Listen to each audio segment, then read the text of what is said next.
Morning everybody, welcome to our pre-recorded phonics lesson. So remember how we always like to start with a bit of retrieval practice in our review section and review some of the spelling rules or words that we've learned earlier in the week, because it helps move it from our medium-term memory to our long-term memory. So I hope you got your pencil and paper ready, or your whiteboard and pen, and practice some of these words. So there's a mixture of high frequency words that you've learnt this week and some of our other words following the spelling rules that we've learnt. Ready? First word is because. Can you remember the mnemonic I taught you the other day, that little rhyme to help you remember? Big elephants can always. See if you can remember the rest and spell because. Or you can chunk it up. The first part, be, follows our me, he, she, be, we spelling rule, so you can remember how to spell be, and then cause is that tricky part, but you can use your mnemonic to help you. Next word, said. Can you remember the little mnemonic I taught you to spell said? There's a little rhyme I taught you, so have a go, because that's a hard one, that's a tricky word to spell.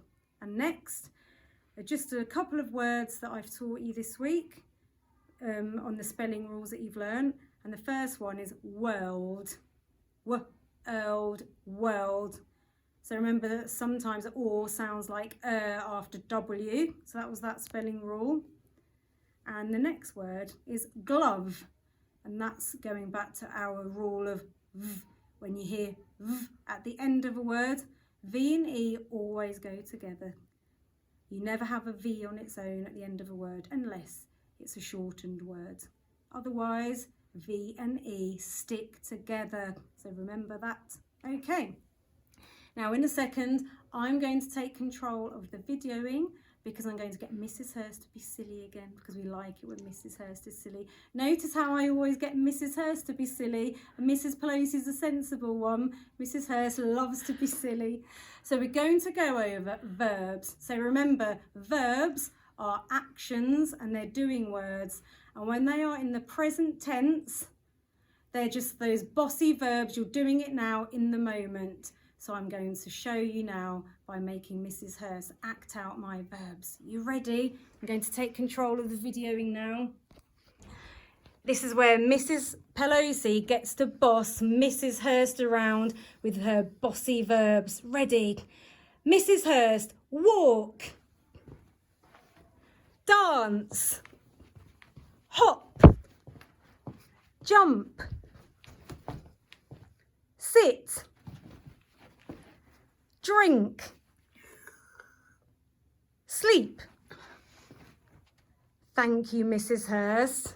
So I'm going to turn the camera back around, give it to Mrs Hurst. So notice how I was using my present tense verbs with no suffix at the end. So when they are just walk, eat, sleep, drink with no suffix, they're present tense. It's happening now. It's a bossy verb. It's something that you've got to do now. However, remember the rule that we learned yesterday? When we add ing on the end, we change it into the present continuous. So it means it's an action that's happening and it's continuing and it's carrying on. It's not stopping. And there's a spelling rule that I taught you yesterday for adding ing onto the end of present tense verbs. So see if you can remember, and we'll practice it today. And I've got a little game to help you practice. And grown-ups and carers and mums and dads, you might want to copy this game at home and do it with your children to help reinforce this rule. So I have got a mixture of words, and some of them end in the letter E, and they're not just words actually, they're verbs, bossy verbs that I want to change into the present continuous by adding ing suffix. So remember, when we add, our root word is the verb on its own, like sleep, eat, drink. When we add a suffix on the end, you're changing the meaning.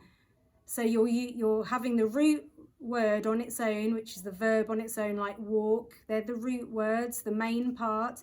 And then when you add the suffix on, in this case it's ing, you're changing it. So you're changing it from present tense to present continuous when you add ing on. So I've got some words here, some verbs. So shall we read them, practice reading them? got shop, and we've got tap, and we've got hop, and we've got run. Let's practice reading some more verbs. Got read, your turn, my turn, laugh, your turn, my turn, bark, your turn, my turn, draw. Now, can you remember the rule for these ones, do we just add ing, do we drop an e, or do we double the consonant? So draw, bark, laugh, read. That's right, we just add ing to these ones. You don't have to drop anything, just add ing. Doesn't end in e, it's not a short vowel sound, so we know that if it doesn't end in e and it doesn't have a short vowel sound, we simply add suffix ing. So we just add ing and it becomes reading. Or bark plus ing makes barking. Or draw plus ing becomes drawing. Now let's look at my next set of verbs. Let's read them first. Your turn, my turn, dance. Your turn, my turn, have. Your turn, my turn, give. Your turn, my turn, wave. What do you notice that all of these verbs have in common? That's right, they all end in the letter E. Can you remember the rule when we're changing present tense verbs to present continuous? We have to add ing at the end, but what do we need to do to the verbs that end in E? Tell your grown up. That's right, we have to drop the E and then add ing.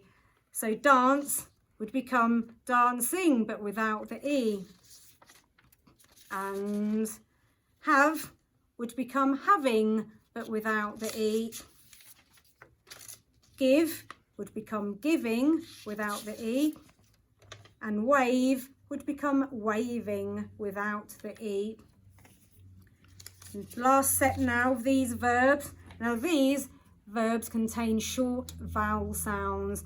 So it means that they have a vowel and a consonant next to each other at the end, and they've usually sometimes just a consonant vowel consonant, which means that they are a CVC word, or this is a CCVC word. That means it's a consonant, consonant, consonant, vowel, consonant word.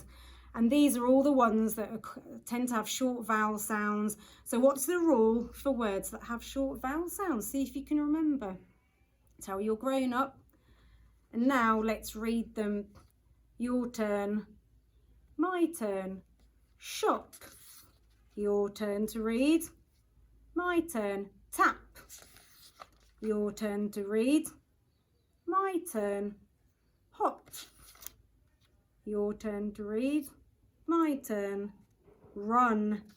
Can you remember what we do to these words before we add ing? There's a special rule. Tell your grown up if you can remember. That's right, we have to double the consonant before we add ing. So I've got to add on another P and then I'll turn it into shopping when I've added ing suffix. I add on another P and then the ing suffix to change it to tapping.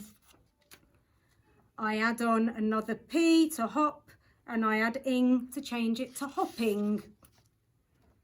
And then run needs another N on. I've got to double the consonant and then add suffix ing to turn it into running. Now I've put a little activity on the website in the phonics section underneath my video. There's a sheet that looks like this.